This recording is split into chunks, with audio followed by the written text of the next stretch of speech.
Assalamualaikum warahmatullahi wabarakatuh. Perkenalkan, saya Feli Handayani, calon guru penggerak angkatan 10 dari SMP Negeri 5 Gunung Talang, Kabupaten Solok, Provinsi Sumatera Barat. Kali ini saya akan melakukan coaching supervisi akademik, yaitu pada kegiatan pra-observasi bersama rekan saya, Ibu Devti Elia Roza SPD, biasa dipanggil Bu Oja. Beliau adalah guru mata pelajaran IPS.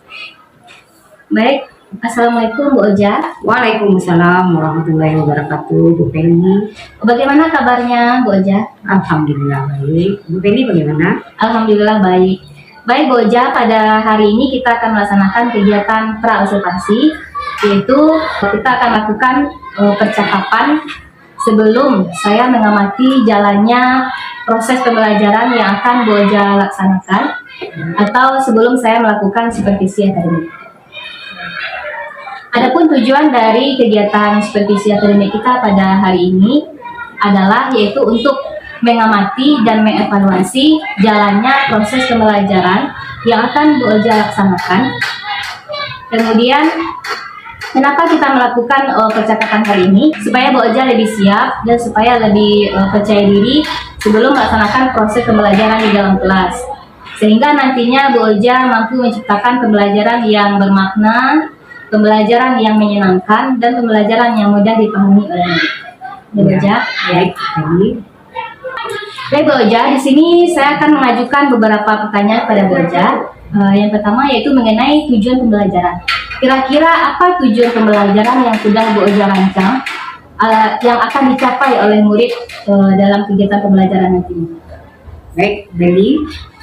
Sesuai dengan rancangan saya sebelumnya, tujuan dan pembelajaran pada kali ini saya mengambil materinya mengenai globalisasi adalah tujuan pertamanya peserta didik mampu memahami pengertian dari globalisasi itu sendiri. Kemudian yang keduanya, peserta didik mampu memahami asal mula dan menceritakan asal mula terjadinya globalisasi. Dan yang ketiganya adalah peserta didik mampu memberikan contoh-contoh globalisasi berdasarkan bentuk-bentuk dari globalisasi itu sendiri. Itu tiga itu baru yang bisa kita ambil tujuan pembelajaran untuk satu kali pertemuan. Dari yang Bu Oja sampaikan berarti ada 3 tujuan pembelajaran yang akan dicapai oleh murid pada kegiatan pembelajaran Bu Oja. Nah, bagaimana dengan area pengembangan yang akan Bu Oja rancang pada proses pembelajaran nantinya? Baik Bu Feli, untuk area rancangan pembelajaran itu saya mengambil 3 rancangan area. Yang pertama yaitu pengetahuan, area pengetahuan, area keterampilan, dan area sikap. Adapun area pengetahuan, saya mengharapkan nanti peserta didik mampu memahami apa itu sebenarnya globalisasi. Dengan nantinya bisa memberikan contoh-contohnya. Kemudian dari keterampilan, saya mengambilnya itu dari keterampilan bagaimana siswa bisa mempresentasikan dari hasil diskusinya dan memberikan contoh-contoh dari temuan-temuan yang mereka lakukan setelah diskusi. Dan mengenai sikap, saya mengambil areanya itu nanti peserta didik mampu untuk aktif di dalam berdiskusi, bagaimana mereka bekerja sama dan saling menghargai. Berarti ada 3 area pengembangan yang akan Bu Oja kemarkan, yaitu pengetahuan, keterampilan, dan sikap. Betul. Nah, saya mau mendengar nih Bu Oja, bagaimana rancangan pembelajaran yang sudah Bu Oja rencanakan, mulai dari model pembelajarannya, metodenya, kemudian strategi pembelajaran yang akan Bu Oja gunakan. Untuk model pembelajarannya, saya mengambil model pembelajaran discovery learning. Sedangkan metodenya saya ambil diskusi, tanya jawab, dan penugasan. Sedangkan strategi pembelajarannya saya mengambil pembelajaran berdiferensiasi. Saya melakukan pembagian kelompok sesuai dengan gaya belajar. Tes diagnostiknya sesuai dengan yang telah dilakukan oleh GBK. Baik, berarti yang saya tangkap bahwasanya model pembelajaran yang akan Bu Oja terapkan adalah discovery learning, kemudian menggunakan metode pembelajaran diskusi kelompok, tanya jawab, kemudian penugasan. Nah, dan strateginya Bu Oja akan menerapkan strategi pembelajaran berdiferensiasi, yaitu dengan mengelompokkan murid berdasarkan gaya belajarnya. Berarti menurut profil belajar ya Bu Oja. Iya, betul. Dan sebelumnya Bu Oja sebelum mengelompokkan tentunya melakukan tes diagnostik yang berdasarkan kepada yang sudah dilaksanakan oleh guru BK. Betul. Ya. Nah, bagaimana dengan medianya Bu Oja? Kira-kira media pembelajarannya apa yang akan Bu Oja gunakan dalam kegiatan pembelajaran nantinya? Iya. Kasih medianya nanti saya akan memberikan video pembelajaran, berupa video pembelajaran dan memberikan LKPD. Memberikan LKPD. Bu Oja, kira-kira kapan nih Bu Oja akan melakukan kegiatan pembelajaran yang akan diobservasi? Pada hari apa, kelas berapa, dan pada jam pembelajaran berapa? Kalau menurut saya kita bisa melakukan observasi nanti di kelas 9A pada hari Selasa, itu jam pertama. Jam pertama. Ya, berarti kita pelajaran 1, 2, 3. Berarti jam 1, 3. Iya, baik Bu Oja, pada hari Selasa depan di kelas 9A pada jam pertama 2 ke 3 saya akan masuk ke kelas yang Bu Oja aja untuk melakukan kegiatan supervisi, di mana saya nanti akan mengamati jalannya proses pembelajaran, apa saja kegiatan yang dilaksanakan sesuai dengan yang telah Bu Oja rencanakan.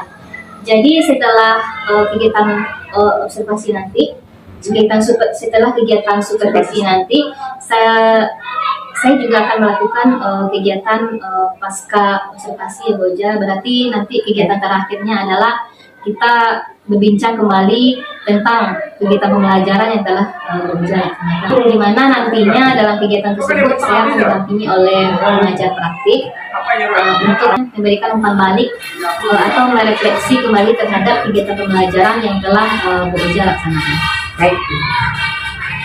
Baik Bu Oja, kira-kira apa yang Bu Oja dapatkan dari percakapan kita hari ini? Saya mendapatkan gambaran apa saja yang akan saya lakukan nanti di kelas 9A itu, mulai dari persiapannya, mulai dari metodenya, kemudian modelnya, dan bentuk penugasannya, serta strategi apa yang akan kita lakukan di dalam pembelajaran.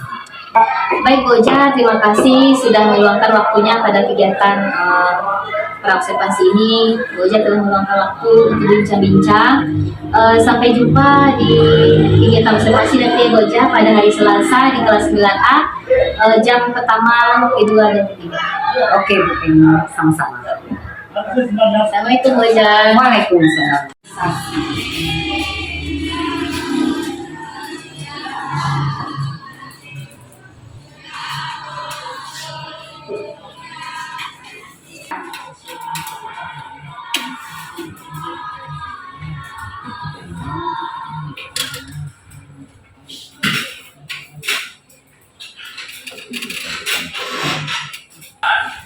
Analisis dinamika globalisasi dan pengaruhnya terhadap kehidupan masyarakat.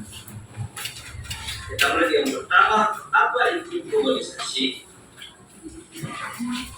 Perkembangan modernisasi saat ini dibarengi dengan meluasnya globalisasi. Apakah kalian sedang mendengar kan sudah mengetahui pengertian dari globalisasi?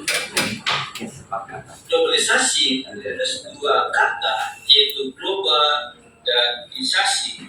Global itu berarti meliputi seluruh dunia, dan isasi berarti proses. Jadi globalisasi adalah proses penglobalan atau sebuah proses yang berlangsung meliputi seluruh dunia.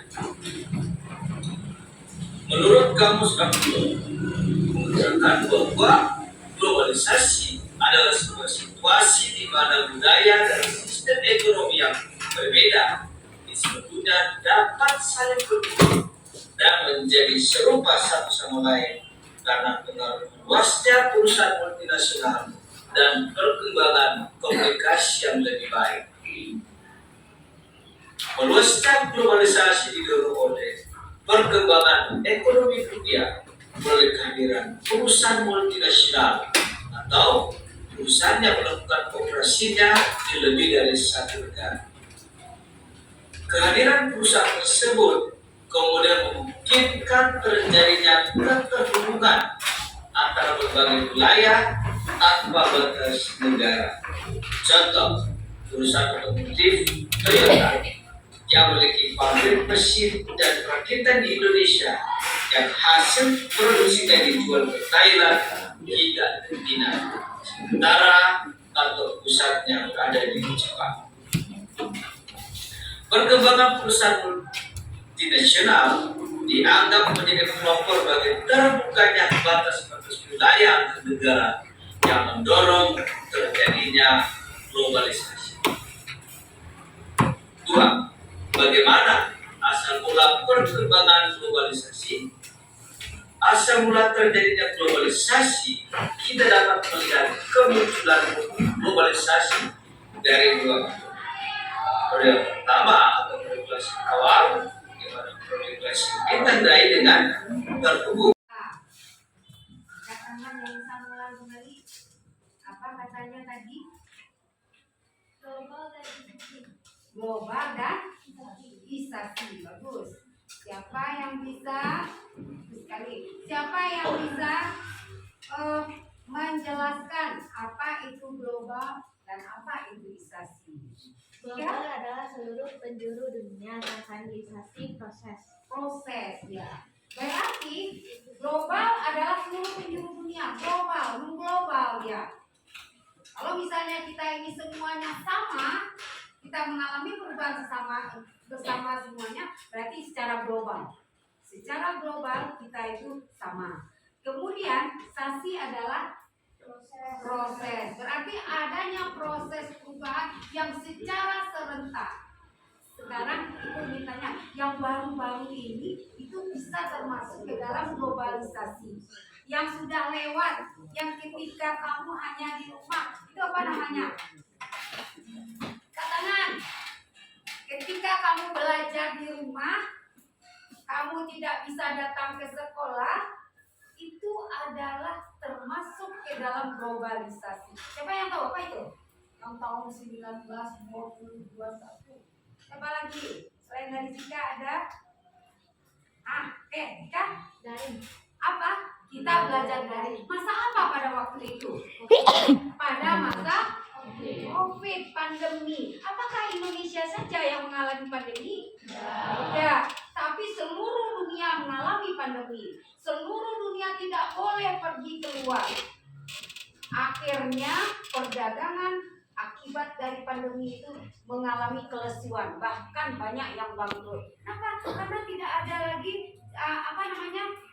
pertukaran orang tidak bisa lagi berangkat, apalagi yang bekerja atau berbisnis pergi ke luar negeri. Jadi seluruh dunia mengalami. Itu yang dikatakan dengan globalisasi. Sekarang ada aspek-aspeknya itu nanti akan kita lihat dengan contoh-contohnya yang akan ditugaskan. Karena model pembelajaran kita hari ini adalah discovery learning. Apa tahu artinya discovery learning itu? Discovery learning ada beberapa yang tidak ibu tayangkan di sini dan ibu juga tidak menerangkannya. Nanti kamulah yang mencari. Jadi discovery learning itu bisa melalui kasus, bisa saja kamu mencari sendiri. Jadi ibu kasih nanti LKPD-nya, nanti kamu yang cari. Jadi bagaimana cara kamu mencari? Di discovery learning itu menemukan sendiri. Betul atau salahnya nanti kita konfirmasi. Gimana metodenya? Itu metodenya dengan diskusi. Maka kita berdiskusi, kemudian kita tanya jawab, dan nanti edukasi tugasnya. Jadi itu pembelajaran kita kali ini. Untuk menuju ke sana itu termasuk tadi itu sudah ada aspek-aspeknya. Nanti kita bahas lagi sambil kamu menemukan hal-hal yang baru. Maka kita bagi kelompoknya. Kelompoknya itu kita pakai pembelajarannya berdiferensiasi. Bagaimana berdiferensiasi itu? Itu kelompok kan kamu ya menurut kemampuan, bukan kemampuan otak, tapi dengan gaya belajarnya. Ibu mengambil gaya belajar kamu itu yang telah diteliti, yang telah diambil, yang telah di apa kan namanya itu kamu tesnya dulu kan? Pernah tesnya kan gaya belajarnya itu, itu melalui itu saja. Karena kalau kita ambil lagi sekarang susah dia. Jadi kita ambil dari guru BK itu saja. Maka duduk kamu berkelompok. Nanti yang kelompok 1 itu Ahmadul Fauzi, Aurel Novita, Aurel Yardi, Viola, Rahel, Firza. Nah, silakan ambil tempatnya di situ. Yang untuk kelompok 1.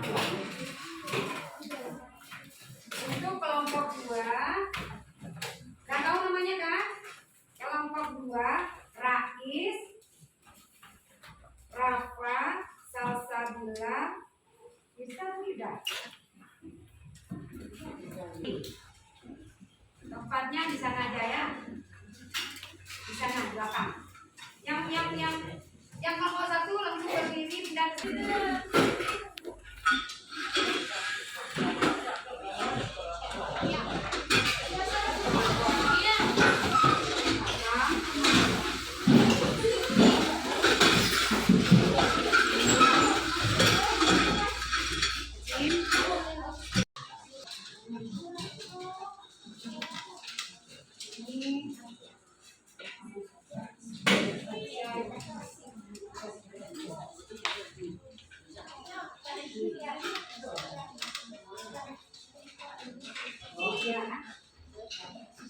silakan bekerja.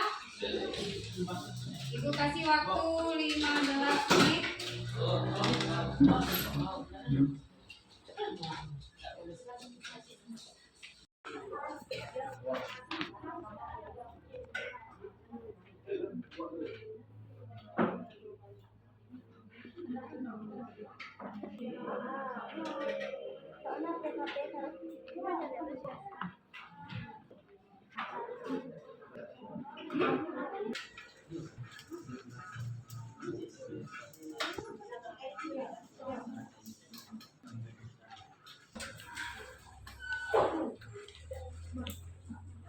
Ibu nilai, jadi makanya kamu itu harus hati-hati dalam diskusi nanti, sekaligus untuk presentasi pemahaman materinya, kemudian partisipasi aktif. Ibu lihat, berarti nilai kamu nanti ibu ambil ada 4: partisipasi aktif, kerjasama, dan kreatif.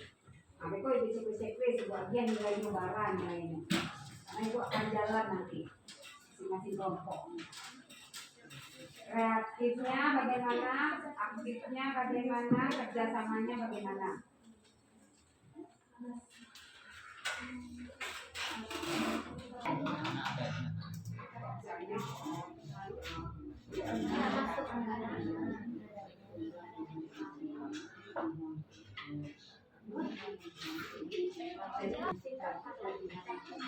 Jadi berkembang, semua kesulitan-kesulitan bisa dicapai dengan mudah. Tapi yang negatif.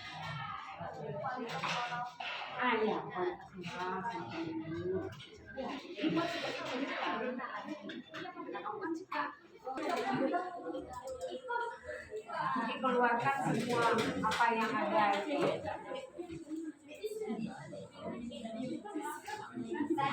Ya. Ada akhir semuanya di sesi ada mulai mendapat.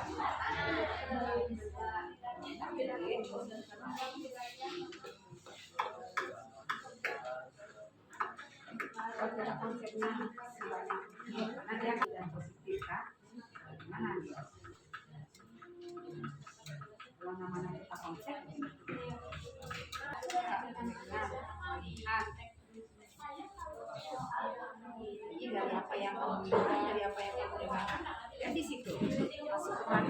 karena dia sudah ibu bayi.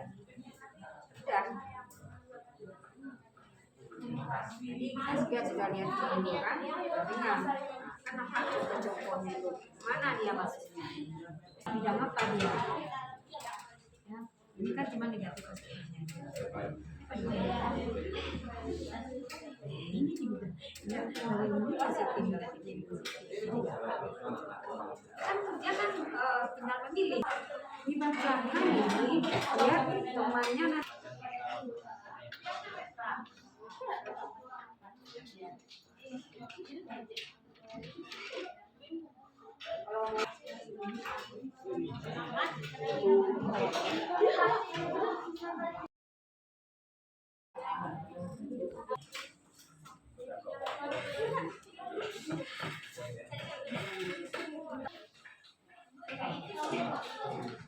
PKI itu sebetulnya laki-laki.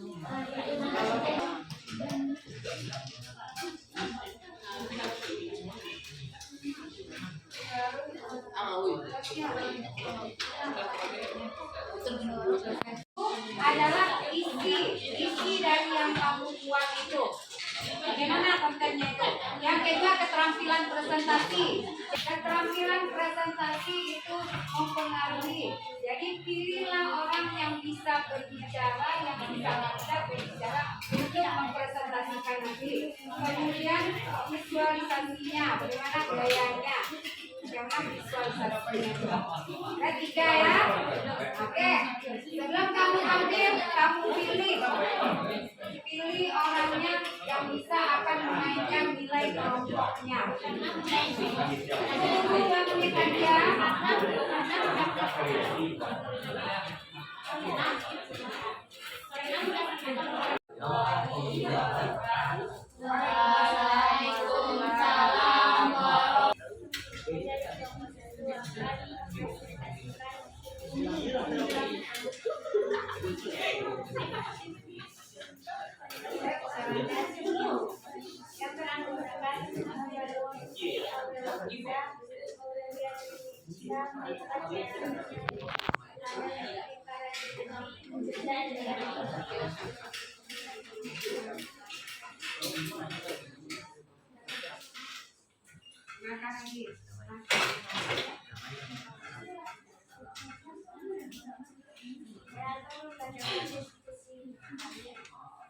Semakin runtuhnya sikap gotong royong, solidaritas dan kemudian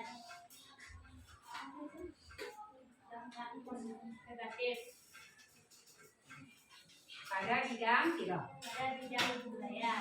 Mewujudkannya kemampuan kompetensi dan meningkatkan kualitas produk dalam dampak positif pada bidang Menolong perkembangan teknologi dan industri. Dampak positif dari bidang teknologi. sesuai dengan budaya Indonesia untuk mengakhiri perilaku masyarakat. Dampak negatif di bidang budaya. 6. Memperluas wawasan budaya, kemampuan bahasa sehingga meningkatkan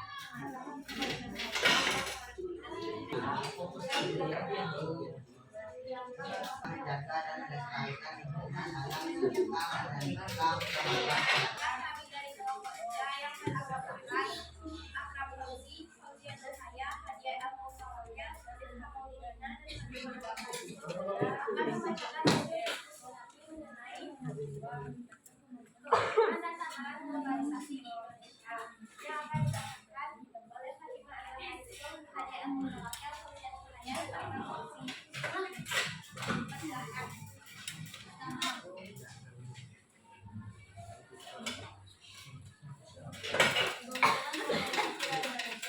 Pertama, perubahan dalam bidang ilmu pengetahuan dan teknologi (Ariftek). Penjelasannya adalah karena adanya pengaruh iptek, maka membuat kondisi masyarakat Indonesia semakin bebas yang memungkinkan proses perdagangan barang dalam kurung ekspor impor dan perpindahan tenaga kerja. Karena dampaknya. Semuanya. Jika tidak ada pertanyaan, saya akhiri dengan Assalamualaikum warahmatullahi wabarakatuh. Kami dari kelompok 2 ingin mempersatukan visi kami. 2. Meningkatkan kemampuan kompetensi Jadi katanya kualitas produk akan lebih pada bidang ekonomi dampak positif. Jika ada perkembangan teknologi dan inovasi di bidang budaya dan positif, empat perusahaan. Assalamualaikum warahmatullahi wabarakatuh. Waalaikumsalam warahmatullahi wabarakatuh. Saya Prof. dari kelompok 3 ingin bertanya. Dampak positif di bidang ekonomi adalah kemampuan kompetensi. Seperti apa kompetensinya?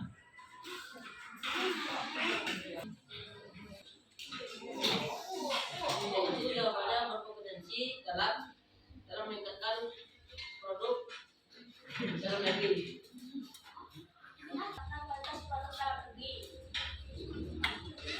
Ekonomi itu ada meningkatkan kompetensi. Kompetensi apa katanya? Dijawab oleh yang tim ini, yang menyajikan ini katanya kompetensi meningkatkan kualitas produksi dalam negeri, produk gitu. Nah, berarti hasilnya ya, hasil dalam negeri. Yang diminta lagi oleh Akram, contohnya apa? Dulu tuh katanya dulu hanya kain saja, jadi diserongkan gitu, kayak bikin kain sarung misalnya. Tapi sekarang batik itu sudah dijadikan baju dan bahkan ya sudah mendunia, sudah diekspor ke luar negeri. Itu contoh peningkatan produk dalam negeri. Sudah tahu orang-orang dunia dengan batik. Dulu hanya batik itu. Bagaimana? Setuju dengan pendapat Sofi? Kadang-kadang reunian di kafe, semuanya mau reunian, mau bertemu, tapi kenyataannya bagaimana? Kenyataannya asik dengan HP sendiri-sendiri, ya kan? Jadi dia dekat, tapi hatinya tidak dekat, jauh dia. Nah, ini pengaruh negatif juga. Itu juga bisa dari segi sosial, walaupun penyebabnya adalah teknologi. Tapi itu dalam kalau kita lihat itu budaya lagi. Biasanya kita di ruang tengah itu berkeluarga itu saling bercanda, menonton bersama-sama. Sekarang di dalam ruang keluarga ada yang main game, ada yang nonton TV, ada yang chattingan, ada yang TikTok. Itu semuanya adalah dampak negatif dari globalisasi. Ada dua itu dampak bidangnya, aspeknya. Satu aspeknya adalah budaya, yang kedua aspeknya teknologi, ilmu pengetahuan dan teknologi. Nah, kelompok 2 kurang jeli dia membacanya, ada di sini peningkatan kualitas di bidang ekonomi. Apa peningkatan kualitasnya? Iya, peningkatan produknya, peningkatan kualitas produk yang di dalam negeri supaya bisa lebih meningkatlah penghasilan kita. Contoh yang diberikan,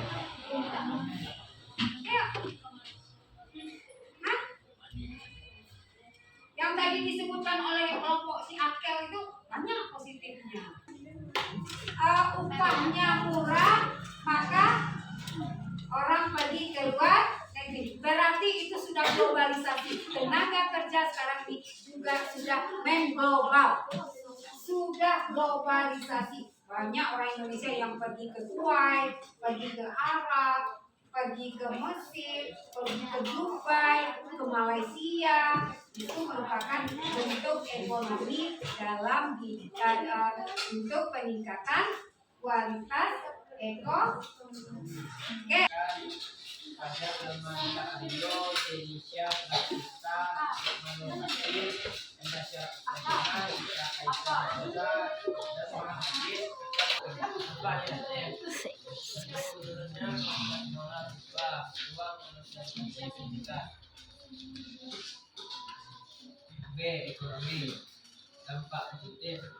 1. Kemudahan penyaluran barang. 2. Ilmu Negatif. Nah, tapi dia buatkan satu-satu yang pendidikan, dampak positif, dampak negatif. kemudian informasi, dampak positif, dampak negatif, kemudian ekonomi, dampak positif, dampak negatif. Ini sudah bagus, sudah bisa bekerja dengan baik dan hasilnya juga sudah bagus. Terima kasih untuk kelompok 5. Sekarang yang terakhir lagi, kelompok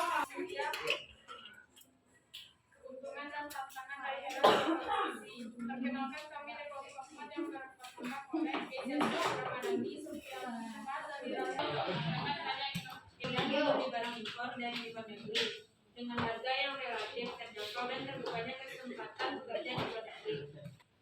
Kalau keuntungan dari bidang budaya seperti perkembangan ilmu pengetahuan dan teknologi mempengaruhi budaya karena budaya kita dalam bahasa kita mendapatkan beberapa hal tapi ini sangat berpengaruh bagi kita terutama bagi menurut bagaimana keinginan kamu gaya belajarnya. Anak ibu kelompok 3 dan 4, ibu minta untuk membuat narasi. Narasi itu apa? Menceritakan karangan apa saja tantangan yang dihadapi dalam menghadapi globalisasi. Apa keuntungan globalisasi? Bagus sekali, semuanya bisa menjawabnya. Memang itulah tantangan bidang ilmu pengetahuan, bidang teknologi. Kalau keuntungannya memang kita bisa segalanya jadi mudah. Tapi tantangannya tadi apa? Di bidang teknologi, ilmu pengetahuan dan teknologi terjadi apa tadi? Terjadi penurunan apa? Hah? Apa? IQ rendah masyarakat Indonesia. Kenapa sampai rendah IQ masyarakat karena global ilmu pengetahuan? Iya. Iya. Nah, ini baru harus kita luruskan ini ya. Kalau IQ rendah itu sebetulnya bukan dari karena adanya teknologi, malah harusnya dengan teknologi itu IQ kita akan bertambah. IQ kita akan bertambah. Kenapa bertambah? Kita akan berpikir, kenapa dia bisa seperti ini? Kenapa saya seperti ini? Orang akan berpikir, dia mau menjawab, angkat tangan. Aspek apa saja kita tadi? Ya, ekonomi, budaya, pendidikan, yang lain. Ya, politik dan hukum. Dampaknya bagaimana? Ada dampak. Ada dampak? Jadi iya, ada dampak positif dan ada dampak negatif. Bagus. Dari yang kita alami di alam ini, di lingkungan kita, bisa kita mengetahui dampak positif, dampak negatif. Sekarang tugas kamu di rumah, ibu bagi juga menurut gaya belajarnya. Jadi kalau yang audio, berarti ini adalah audio, dia lebih suka mendengar, dia lebih suka apa? Maka tugasnya kamu boleh bikin drama misalnya tentang globalisasi. Kalau nggak mau drama, bikin seperti podcast. Nah, bisa itu, podcast itu. Bisa bikin itu. Jadi sama ya, tugas 1 dengan 2. Mau bikin drama boleh, mau bikin podcast boleh. Bikin lagi peta konsep bagus ya. Misalnya yang negatif, yang ekonomi, ini wacana. Jadi dibuatkan bagus-bagusnya, ya. Dan untuk yang spesifik, ya kan suka apa tuh? Bikinkan videonya. Kan kamu megang HP. Jadi kita sekarang ini kita pergunakan yang globalisasi. Karena kita belajar globalisasi, kita pakai teknologi yang global itu. Bisa kan? Bikin video mengenai globalisasi. Ada jelas semuanya? Nah, sekarang bagaimana pembelajaran kita hari ini? Apakah menyenangkan atau tidak menyenangkan? Pelajaran kita hari ini cukup menyenangkan dan semuanya oke, bagus. Terima kasih. Banyak maaf. Wabillahi taufiq wal hidayah. Assalamualaikum warahmatullahi wabarakatuh. Assalamualaikum Assalamualaikum warahmatullahi wabarakatuh. Waalaikumsalam warahmatullahi wabarakatuh. Bertemu lagi pada percakapan pasca observasi bersama saya Feli Handayani, calon guru penggerak angkatan 10 dari SMP Negeri 5 Gunung Talam, Kabupaten Solo, Provinsi Sumatera Barat. Kali ini saya masih ditemani oleh Ibu Deti Eliadoza yang telah selesai dilaksanakan observasi kelas, dan juga ditemani oleh Bapak Hendraza sebagai pengajar praktik pada program guru penggerak angkatan 10 tahun 2024. Selamat pagi menjelang siang Bu Eja, Pak Hendraza. Pagi Bu Beli. Bagaimana kabarnya Pak, Bu? Alhamdulillah. Baik, pada percakapan pasca observasi ini saya akan memberikan beberapa pertanyaan kepada Bu Oja karena sudah selesai melaksanakan kegiatan observasi kelas. Jadi ini adalah sebagai evaluasi. Jadi pertanyaan yang pertama Bu Oja, bagaimana perasaan Bu Oja setelah melaksanakan kegiatan observasi kelas? Baik, Bu Feli. Pada awalnya memang saya merasa tegang juga karena dilihat kan belajarnya, tapi seiring dengan berjalannya proses pembelajaran, pembelajaran menjadi lebih nyaman dan berjalan dengan baik. Alhamdulillah ya Bu Oja, pembelajaran akhirnya berjalan dengan nyaman dan aman, walaupun pada awalnya Bu Oja merasa tegang gitu ya Bu Oja. Baik, untuk selanjutnya bagaimana dengan area pengembangan yang telah Bu Oja rancang sebelumnya, kemudian bagaimana tahapan-tahapan pembelajaran yang Bu Oja laksanakan?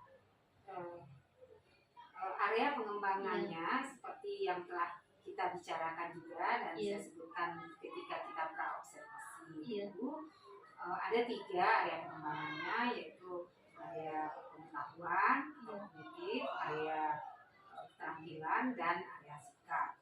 Adapun area pengetahuannya, saya berharap dan mengharapkan peserta didik mampu untuk memahami tentang pengertian globalisasi, kemudian sejarahnya globalisasi, dampaknya, serta tantangan yang dihadapi untuk masa depan. Sedangkan keterampilan yang diharapkan, peserta didik mampu berdiskusi, mengeluarkan pendapat dengan baik, kemudian mempresentasikannya, dan terakhir diharapkan peserta didik bisa mengerjakan proyek mini berupa podcast, kemudian peta konsep, dan pembuatan video pembelajarannya. Sedangkan mengenai area pengembangan sikap, diharapkan peserta didik itu seperti yang telah disepakati bersama dalam kesepakatan kelasnya, itu mematuhi semua disiplin, kemudian kalau mau bertanya atau misalnya mau keluar, mengangkat tangan, menghargai pendapat temannya, dan bekerja sama. Tahapan-tahapan yang saya lakukan itu dimulai dengan persiapan pembelajaran dengan pembuatan modul dan materinya, kemudian bisa dilengkapi dengan LKPD dan media ajar. Luar biasa sekali ya Bu Oja, berarti ada 3 pengembangan, area pengembangan yang Bu Oja laksanakan, yaitu dari pengembangan sikap, kemudian keterampilan, dan pengetahuan. Yang mau saya tanyakan lagi, apakah 3 area pengembangan itu dapat terlaksana dengan baik? Gimana Bu Oja? Kemudian apakah ada tantangan-tantangannya gitu Bu Oja? Iya, alhamdulillah dapat terlaksana dengan baik, namun tentu masih ada yang perlu diperbaiki. Berarti alhamdulillah sudah berjalan dengan baik, tapi masih ada yang perlu masih ada. Kira-kira menurut Bu Oja apa yang perlu diperbaiki dari pembelajaran yang Bu Oja laksanakan kemarin? Dari proses pembelajaran yang saya lakukan itu, ternyata masih ada anak yang masih belum aktif lagi.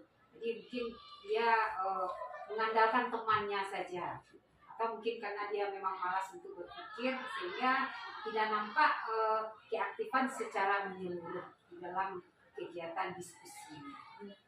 Berarti di sini kendalanya berarti anak itu kurang aktif dan hanya mengandalkan temannya. Kira-kira apa penyebab anak itu kurang aktif?